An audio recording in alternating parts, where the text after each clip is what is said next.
Magbabakasyon nga pala kami ng aking afam sa Spain. Pero outfit check muna at habang nag-outfit check, hinihintay lang namin ang aking mother-in-law at ang kapatid ng asawa ko. After 5 minutes nga, andito na nga sila. At dahil sila maghahatid sa amin sa hotel, natutulugan namin at doon lang kami mag-overnight at kailangan namin gumising ng 4 a.m. na madaling araw. Ang flight talaga namin bukas ay 6 a.m. pero itong ang asawa ko ayaw niya na-late sa flight. Mas gusto niya maaga kaming makarating sa airport. Hindi na rin pala ako naka-video nung nakarating kami sa hotel dahil maaga kami natulog. Kakagising lang pala namin dyan pareho. At nagpalit na kami ng susuotin namin at inasikaso ko na yung gamit namin. Katapos niya magalakad lang pala kami papuntang airport.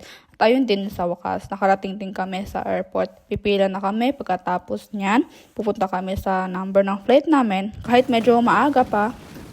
At antay na nga lang namin na sumakay kami sa aeroplano. At ayan nga, sasakay na nga pala kami ng aeroplano. At medyo excited nga ako dyan. At tinatanong ko nga sa asawa ko, saan ba ako upo? Ito ba? O saan ba? Saan? Alam nyo, sa sobrang excited ko maapunta sa Spain. Hindi ako nakatulog ng maayos kakaisip sa Spain.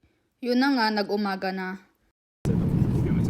Malapit na nga pala kami bumaba. At ayun nga, nakababa na kami ng aking afam sa aeroplano. Ay excited na ako. Ayun na nga, palabas na nga kami ng airport.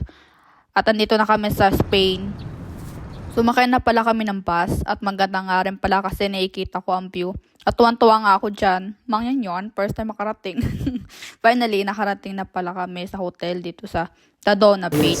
Can I get the luggage for you, sir? Thank you. Perfect. For checking in? Ayan. Yeah. Wonderful. First of all, we would like to invite you to a welcome drink. If you are so kind to follow me to the bar, please.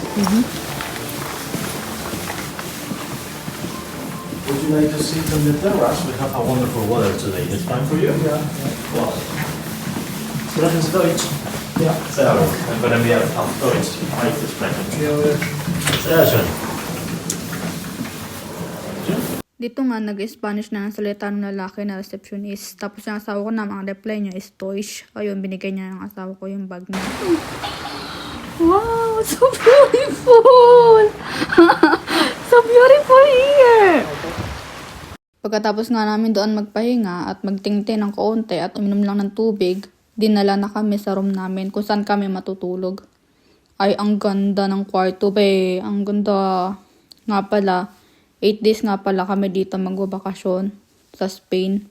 At ayan, papakita ko lang sa inyo kung gaano kaganda yung room namin. So, hanggang dito na lang. See you in my next vlog, guys. Bye!